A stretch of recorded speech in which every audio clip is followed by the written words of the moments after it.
Room attention! Everyone scampered to their feet as the instructor entered the room. Everyone stood at perfect attention as the instructor walked his way to the front, placed his briefcase down, and without even looking, he simply stated, "As you were." As the students all sat down, the instructor pulled out his notes for the day's class. All right, class. Today, something a little interesting. We're going to be talking about the Battle of Poltova. I'm sure you all know about it since it's pretty deep into our history. However, we still must go over the entire battle itself and realize where we made our mistakes and what we did right. Since all of you are going to be officers on the new breed of ships coming out, this is extremely important that you understand all this information. Before we get started, does anyone have any questions? No? Good. I didn't want to answer any right now. First, we have to talk about why we use battleships in the first place. As we all know, it is simply because we don't know what we were facing when we first reached out to the stars. We didn't know if we would reach hostile craft. We didn't know meteor showers or anything like that, which was very interesting considering the aragne, our first contact, thought that we were going out in force just as a show of force. This got many of the students to chuckle a little bit as they realized the aragne, being very small compared to the human physiology, was always trying to act as though they were bigger than themselves. This was short man syndrome at its absolute finest. All right, class. Now, we all know that the aragne were surprised at how fast our ships were able to get off planet, and I want to know who here can answer this question. Why is it that we have so many anti-gravity motors built into our ships? Of course, many hands darted to the sky. Pointing with a knife hand out, he said, "You, over there on the right." Without hesitation, the cadet stood up to attention and responded, "Sir, we have a lot of anti-gravity motors simply because we need to get off planet, sir." "Good, cadet, but why do we need to get off planet?" "Sir, because static defenses are the graveyards of armies, sir." "Good, cadet, sit down." All right, now on to other parts of the ship. And though this did not play much into the battle with the poltova, we all understand why there's a main gun. Who here can tell me why we insist on the main gun, even though it's static and we like our turrets? Of course, another group of hands. Right here, front left. The cadet stood up. "Sir, stand off range, sir." "Good, exactly. Always remember this, cadets. Always remember that you always want to engage your target at maximum range. This is why many species look at us and don't understand why we use turrets. They almost exclusively use fixed weapons because the standoff distance, it doesn't make sense to have turrets that have to spin around fast, with the exception of point defense turrets, of course. That being said, turrets do have their uses, which is why we simply love them so much. More DACA, more better. What was that? Okay, who said that? Who said that? Out! You all better tell me who said that, or you're all going to be outside doing PT till you puke. A cadet stood up. "I said it, sir." "What did you say, cadet?" "I said more DACA, more better, sir." Okay, sit down, cadet. No more side comments from the peanut gallery. That stands for all of you, understand? "Yes, sir," they all said. Now, moving on to the actual Battle of the Poltova. As we all understand that turrets played a massive role into this, no pun intended, as we all know, of defeating the force that came at us. This came down to the fact that our turrets could fire instantly as soon as they could lock onto a target. Why is that, cadets? This time only a few hands. "You," as he pointed straight forward, with one cadet who had his hand down. The cadet stood up. "Sir, it's because we have secondary and tertiary reactors, sir." "That's correct. Now, I want your eyes to stay up here. Do not look at your data device. I don't care if your girlfriend is calling. She's going to dump you if you don't pass this class anyway because you're not going to get your commission." Of course, a few of the cadets chuckled at that one. Waiting a few moments for the entire classroom to calm down, the professor continued. All right, forget the Q&A. Let's just go into the actual battle itself. As we all know, it was an ambush. One of the reasons why the ambush failed so badly is because as we look here, turning onto the monitor and showing a few of the ships that were there, these are not purpose-built ships. These were simple frigates and freighters that they were using. They strapped on a couple of weapons and thought they could do a quantity over quality. It just doesn't always work. Sometimes it does. Understand this, class. Understand that sometimes quantity is the quality that you are looking for. However, in this case, it did not work. As you know, our turrets could fire instantly. As soon as they could turn and face the enemy, they could fire, and they're always loaded. Always have one in the chamber. Never let your subordinates go without having one in the chamber unless they're doing maintenance. Understand that. They all nodded in agreement. Now, as you know, the secondary reactors were beginning to run a little hot at that point as they fired. However, one thing that did change the way the battle went very quickly, as we haven't had an actual space battle since the initial contact with the aragne, was the fact that Newton's third law, which is, and they all said, every action has an equal and opposite reaction. Yeah, great. Now say that a little bit more pizzazz next time I ask. Now, understand that when they fired the turrets on the poltova, the turrets facing them forced the entire ship to roll. It rolled over so fast that actually they had a difficult time with the gravity. And thankfully, we have learned from this. We have learned very well, as the gravity fields are actually shut off or cranked up to 3 times their normal level when you're actually in combat. Now, that is going to be up to your discretion depending on which type of ship. Normally, any type of destroyer or smaller is going to be set up where you are going to remove the gravity. However, if you're on a battleship, I do not recommend it, as you're going to get jolted every which way from Sunday, and it's not fun. Just remember, you're going to be in the simulator in 2 months. You're going to see it's not fun to be jumped around like that.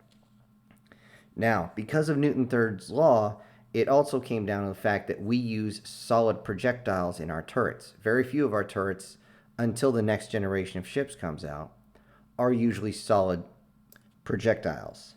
Now, with these non-purpose built ships, they were not ready for the sudden burst to one side that being struck by us was going to happen. As it turns out, we did not realize this, and it was actually a lucky break on our part that the force was enough to launch several of these small ships to the side and quite literally turn everybody into paste. The professor clicks on another image showing the inside of the ship with many, many alien bodies, barely noticeable or recognizable in the corners, as they were simply turned into dog food and chunky salsa all around their bridge. This is what happened inside several of their ships that were struck. They were not ready for a kinetic fight. Most of their weapons are energy-based, which, as you all know, takes a few seconds to actually burn through the hull of our ships. In particular, our battleships, as we tend to have double redundant hulls. Now, a small side benefit of these turrets firing was the fact that A, it allowed us to rearm our turrets that needed them, also to cool them down so we can continuously fire, along with the fact that this spread out any damage incoming so that one side of the ship did not take all the damage and pretty much snap in half.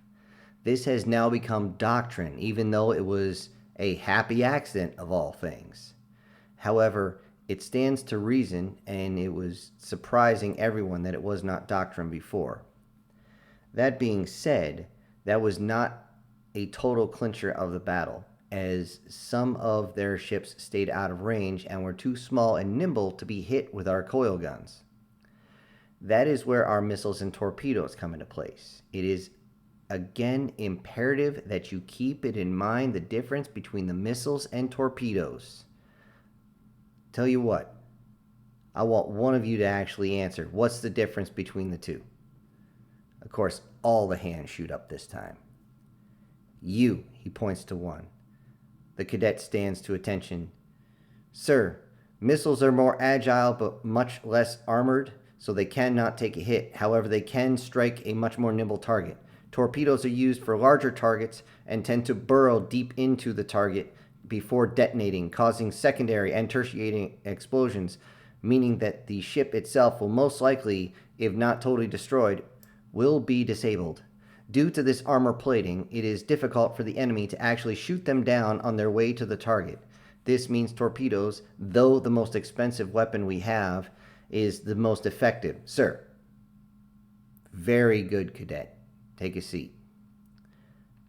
As a side note, cadets, understand that every single one of our flying ordnance, whether it be missile or torpedo, it does not matter, is now being outfitted as a good old-fashioned bunker buster for this exact reason. Originally, we thought we could just blow a hole in the side of the hull and vent the hull. Turns out it doesn't work as well as we thought. They may not be as compartmentalized, however, they are compartmentalized enough to protect the bridge. As long as the bridge and the engine compartment is still running, that ship is still dangerous. If nothing else, they can kamikaze right into our ships, and that is not something we want. Now, if you look at this section here, you'll see that the poltova is actually taking a hell of a lot of damage and actually being punctured several times through the hull. The enemy had not realized this, or it is most likely they would have focused on one section of the ship to try and cut her in half. However, one of the reasons why that did not work is because as soon as we realized they were in trouble, you will always remember to hear vampire, vampire, vampire, and you will set all hatches and doors to condition Z. If you do not do this, just remember the old phrase, there's a million ways to die in space and they all suck. He stopped for a moment to let that soak into all the cadets listening and watching the video. Now, it should be noted that the poltova, even after this battle, though she killed off 380 of these vessels, again, these were not purpose-built vessels. Had we been fighting purpose-built vessels, it is estimated that the poltova would have only killed maybe 20% of them before going down. As it stands now, the poltova has been completely decommissioned as the battle had tore enough of her apart that she was almost unsalvageable. In fact, it was far cheaper to tear her apart for scrap and rebuild another ship based off her parts than it was to refit her. The mood inside the classroom tended to get a bit solemn at this point, as no one wanted to see their hero ship be sold for scrap or cut apart. It sunk into the hearts of everyone, even though the bridge section itself had been sectioned off and returned to Earth and set in a place of honor so that everyone could visit and pay their respects to those who fought alongside. The teacher continued, remember that our ships may be tough as all hell, but they are not invulnerable. Do not get stupid, do not get sloppy, and for the love of all that is holy, do not get cocky. The old phrase my drill sergeant once told me was, you get cocky, you get dead. And you get everyone else with you dead right next to you. Now, he wasn't a poet by any means, but you all understand. Cadets, you will be the ones commanding these ships. If they fail, that is on you. Focusing his knife hand out, he slowly moved it back and forth, making sure to get eye contact with every single cadet in that room. Now, because of the Battle of Poltova, the politicians decided that they would make peace with the rest of the universe. At least try to. The rest of the universe seemed a little spooked at the fact that our ship was able to hold up so well. If they knew that it was almost a fluke that it survived, they wouldn't have thought that, and we would probably be hip deep in a war still.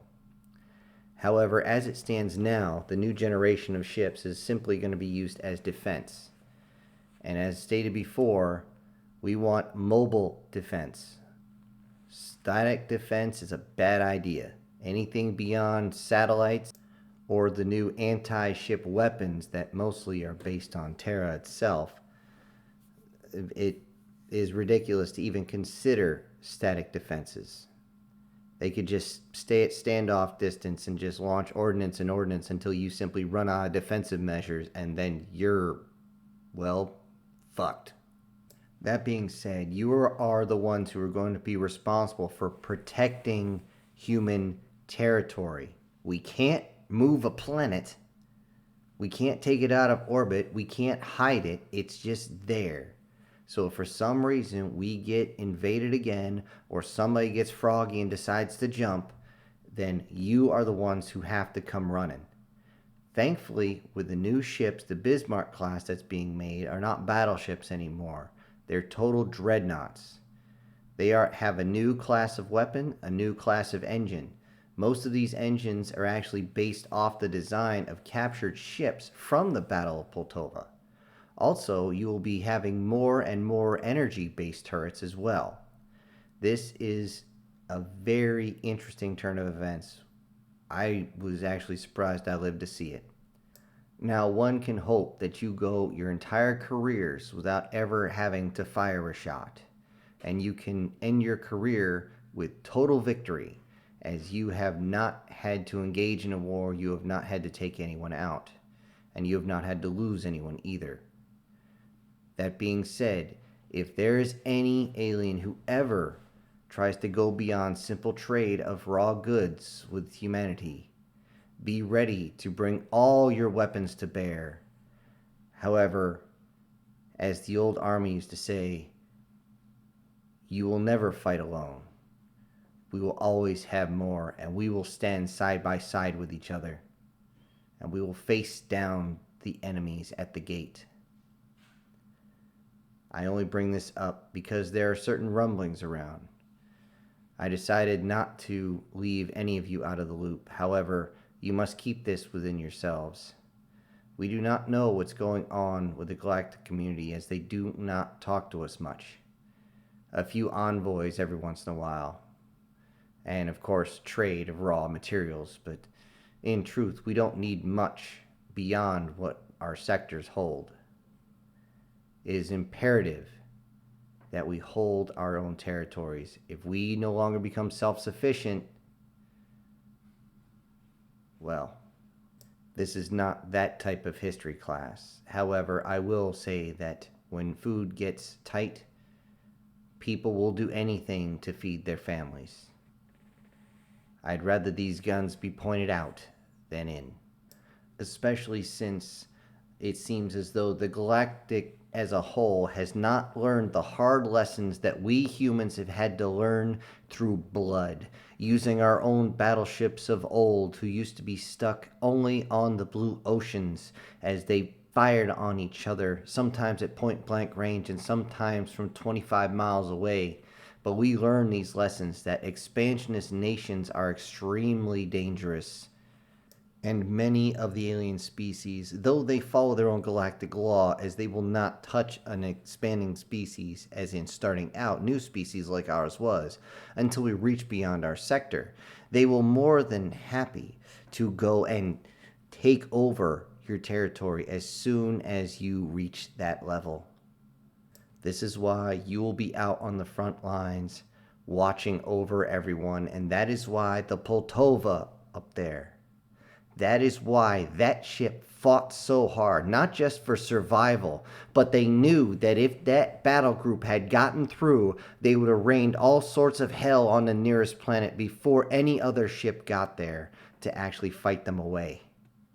This is why, like the captain of the Poltova said, you need to know your ship, stem to stern, ventral dorsal, every bulkhead down to every bolt.